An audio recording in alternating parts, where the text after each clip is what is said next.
Hello विद्यार्थ्यांनो, आज आपल्याला समृद्धता हे प्रकरण पाहायचं आहे.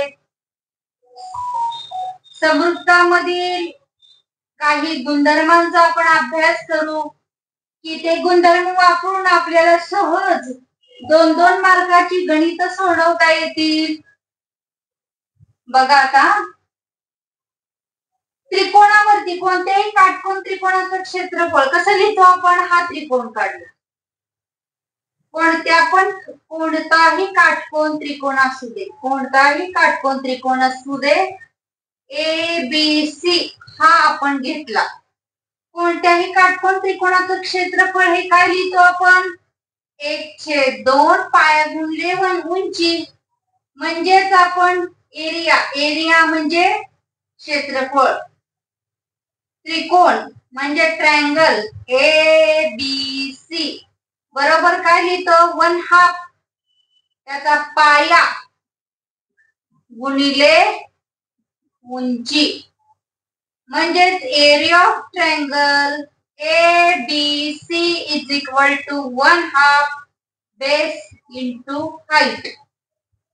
आता याच ट्रायंगल वरून आणि याच गुणोत्तरावरून आपल्याला जर ह्या त्रिकोणाचा पाया, 2 त्रिकोण घेतले, या त्रिकोणाचा पाया समान असेल, उंची समान असेल, पाया व उंची समान असेल, यावरून त्याचे वेगवेगळे भाग पडतात. बघा आता, 2 त्रिकोण काढू आपण.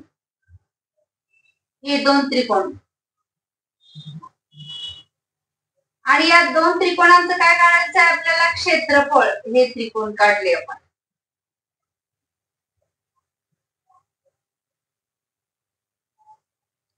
इथं नाव दिलं ए बी सी, इथं नाव दिलं पी क्यू आर.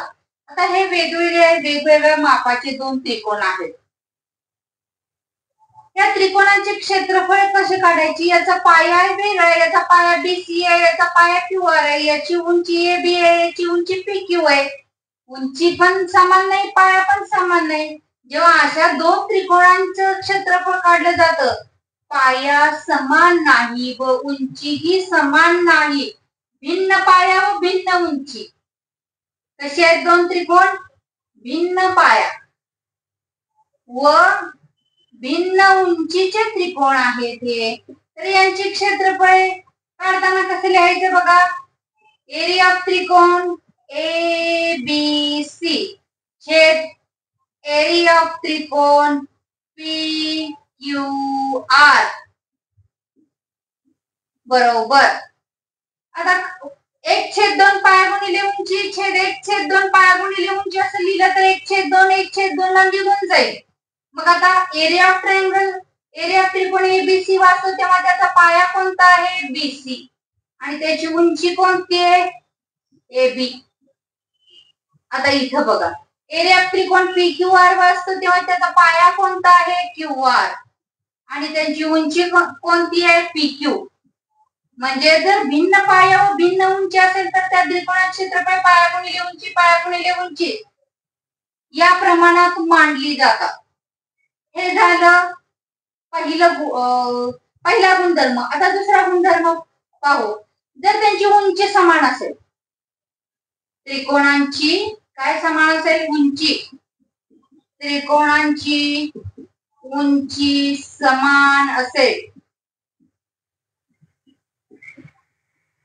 तर त्यांची क्षेत्रफळे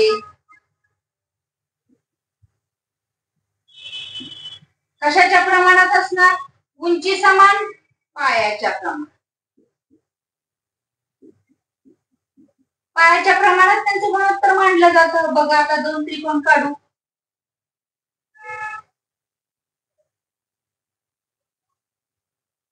इथं 2 त्रिकोण तयार करू आपण. याच्यावर हे 2 भिन्न त्रिकोण आहेत. तिथं ए बी सी आणि तिथं डी. दोन्ही मध्ये कॉमन आहे कोणता? पाया उंची कॉमन आहे कोणती? A B. हे प्रत्यक्षात 2 त्रिकोण आहेत. कुठले कुठले? त्रिकोण ए बी सी, आणि दुसरा त्रिकोण कसा तयार होतोय? ए बी डी असा तयार होतो. या त्रिकोणात समान काय दिसते तुम्हाला? उंची. या त्रिकोण ए बी सी चा विचार करता ए बी उंची आहे, ए बी डी चा विचार करता ए बी ही उंची आहे. आपण सांगितलेलं आहे त्रिकोणांची उंची जर समान असेल तर त्यांची क्षेत्रफळ कशाच्या प्रमाणात असतात, पायाच्या.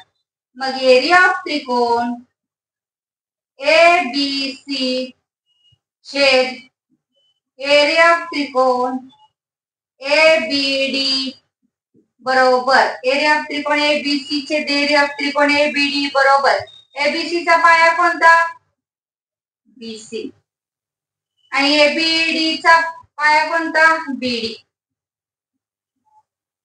या प्रमाणात असतात. आता तिसरं पहा, ही दोन गुणोत्तरे झाली. तिसरं गुणोत्तर, जर त्रिकोणाचा पाया समान असेल, त्रिकोणाचा पाया समान असेल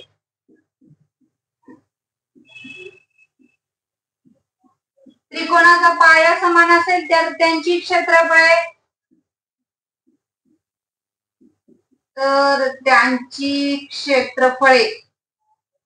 कशाच्या प्रमाणात असतात, उंचीच्या प्रमाणात असतात. उंचीच्या प्रमाणात. बघा आता इथं आपण काय काढू,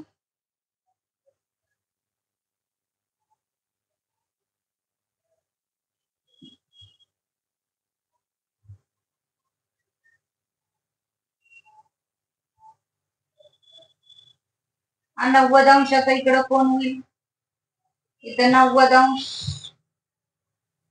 इथं 90 अंश, इथं ए बी सी आणि इथं डी. दोन त्रिकोणांचा विचार करायचा. त्रिकोणाचा पाया समान असेल तर त्यांची क्षेत्रफळ कशाच्या प्रमाणात असतात, उंचीचा. मग याचा पाया कोणता समान आहे, हा बीसी हा पाया समान आहे. मग कसं वाचायचं बघा, एरिया त्रिकोण ए बी सी आणि खालचा कसा वाचला, वरून घेतला ए बी सी म्हटल्यानंतर डी सी बी येणार संगतीनुसार. ए बी सी आणि डी सी बी या दोन्ही मध्ये काय समान दिसतंय बघा, इथं पाया समान दिसतोय. म्हणजे याची उंची वेगळी, याची उंची वेगळी. मग या त्रिकोणाची जर क्षेत्रफळे काढायची असतील, एरिया ऑफ त्रिकोण ए बी सी छेद एरिया ऑफ त्रिकोण B C D D C B बरोबर पाया समान आहे. एबीसी ची उंची कोणती आहे, ए बी, आणि डीसीबी ची डीसीबी ची उंची कोणती आहे, डीसी. यांच्या प्रमाणात असतात. याच्यावरून आपल्याला 2-2 मार्काची गणित अगदी सहज सुटून जातात. काय शोधायचं, पहिल्यांदा गणित असेल पाया समान आहे का उंची समान आहे, पाया समान असेल तर उंचीच्या प्रमाणात, उंची समान असेल तर पायाच्या प्रमाणात. आता बघा याच्यापेक्षा एक वेगळं, जर दोन त्रिकोणाचे क्षेत्रफळ कधी समान असतात, बघा आपण एक बघितलं पाया समान असताना, उंची समान असताना, पाया व उंची भिन्न असताना, आणि पुढचं बघा आता, जर त्याचा पाया हा समान असेल आणि उंची पण समान असेल तर त्या त्रिकोणाचे क्षेत्रफळ कसे काढायची, पाया पण समान उंची पण समान. बघा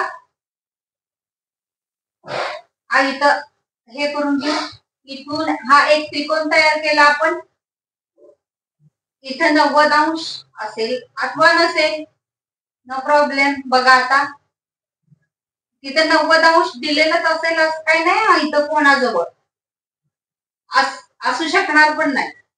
इथं बघा ही उंची झाली, हाईट दोन्हींची समान आहे. हा त्रिकोण वाचला आपला ए बी सी झाला, इथं डी झाला. दोन त्रिकोण कोणते तयार झाले हे बघा, हा ए बी सी आणि दुसरा डी सी बी. याचा पाया कोणता आहे, दोन्हींचा पण, हा बीसी पाया. बीसी हा पाया राहणार दोन्हींचा पण, बीसी हा पाया दोन्ही मध्ये कॉमन येतो, आणि हे दोन समान उंचीचे आहेत, याची उंचीचे आहेत. मग अशा वेळी त्रिकोणाचे क्षेत्रफळ कशी काढायची, अशा वेळी त्रिकोणाचे क्षेत्रफळ समान असतात. म्हणजेच कसं एकाच एक असतात. एरिया ऑफ ट्रायंगल ABC छेद एरिया ऑफ ट्रायंगल DCB बरोबर 1/1. याचाच अर्थ काय? एकाच एक प्रमाण याचा अर्थ ती समान असतात. एरिया ऑफ ट्रायंगल ABC बरोबर एरिया ऑफ ट्रायंगल DCB या प्रमाणात असतात. या गुणधर्मावरून सहजच या गुणधर्माचं एक गणित नेहमी पडलेलं असतं परीक्षेला. त्यापैकी एक गुणधर्म वापरलेलाच असतो. आता पुढचा बघा कोण दुभाजकाचा गुणधर्म. हा आपण काय काढलाय? हा कोण दुभाजकाच्या गुणधर्मावरून प्रमेय पण आहे, पण परीक्षेसाठी आपल्याला ओझरचं पाहायचं आहे. या दोन्ही कोणाचं माप काय होतं? कोण दुभाजक काढल्यानंतर समान मापाचे होतात. इथे नाव दिला A B C आणि इतर D. लिहायचे कसे हा प्रश्न पडतो. याच्यावरती प्रश्न विचारलेला असतो. इथं शिरोबिंदू पाहायचा. या कोणाचा शिरोबिंदू पाहायचा. शिरोबिंदूच्या वरची बाजू खालची बाजू म्हणजे कसं येणार? कोण दुभाजकाच्या गुणधर्मानुसार म्हणायचं. कोण दुभाजकाच्या गुणधर्मानुसार किंवा प्रमेयानुसार कसं लिहिता येईल? कोण दुभाजकाच्या प्रमेयानुसार AB छेद BC AB छेद BC बरोबर AD छेद DC AD छेद DC या प्रमाणे लिहून याच्यामध्ये किमती भरून आपल्याला गणित सोडवता येतं. मग पहा कसाही त्रिकोण असू शकतो. तो काटकोन त्रिकोण सॉरी असा असू शकतो. कुठंही कसाही काढू शकतात. लक्ष कुठं द्यायचंय आपल्याला? फक्त त्याचा शिरोबिंदूकडे पाहायचंय आपल्याला. मग ही बाजू ABCD दिलं कसं येणार? आता शिरोबिंदू जर इथं पाहिला आपण कुठून हा बाण निघतोय हे महत्वाचं आहे. कोणत्या शिरोबिंदूतून कोण दुभाजक निघतंय हे महत्वाचं आहे. तिथं AB छेद BC येणार. कसं येणार? येतो AB छेद BC बरोबर AD छेद DC. समजलं असेल बाळांनो तुम्हाला हे. लाईक करा, शेअर करा, सबस्क्राईब करा. आता दुसरं प्रमाणाचं मूलभूत प्रमेय. प्रमाणाच्या मूलभूत प्रमेयावरून पण गणित विचारली जातात 2 मार्कासाठी. हा त्रिकोण आहे. या बेसला इथं ही समांतर रेषा काय पाहिजे? याला समांतर रेषा पाहिजे. याला ही समांतर रेषा पाहिजे. A B C हा त्रिकोण काढलाय आणि M आणि N या 2 बिंदूतून छेदून जाते. काही वेळेला काय होतं? याची किंमत दिली जाते, याच्या पूर्णची किंमत दिली जाते, AB ची लांबी दिली जाते, M ची लांबी दिली जाते, AN ची दिली जाते, NC ची काढायला सांगतात.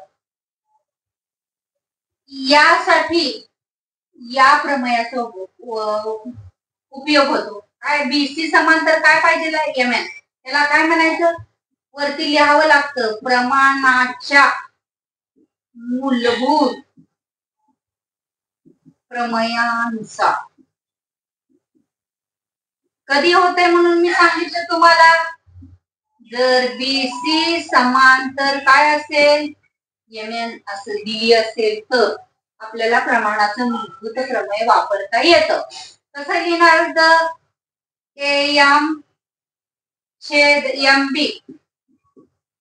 बरोबर AN छेद NC याच्यामध्ये किमती भरून हे आपल्याला सोडवायचं आहे. आता बघा याच्यानंतर 3 समांतर रेषा. या 3 समांतर रेषा एकमेकाला काय असतील? समांतर असतील. ह्या तिन्ही रेषा आणि यांना 2 छेदिका जर छेदत असतील अशा ह्या छेदिका आहेत. त्या छेदत असतील. या रेषा मात्र इथे एल एम एन या तिन्ही रेषा समांतर पाहिजे. म्हणजे कसं एल समांतर एम समांतर एन हे पाहिजेच आहे.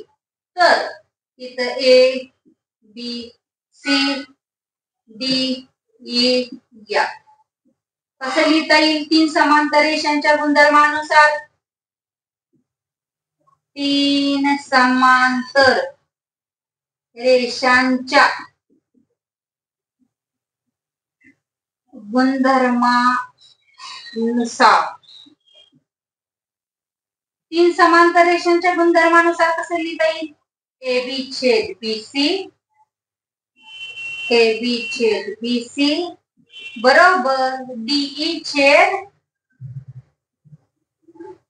E F. त्याच्यात किमती भरून सोडवता येईल. असं एकदम सोप्या पद्धतीनं तुम्हाला 2-2 मार्काची गणित फक्त ही जर गुणधर्म केले सहज मिळून जातात. थँक्यू विद्यार्थ्यांनो. लाईक करा, शेअर करा, सबस्क्राईब करा.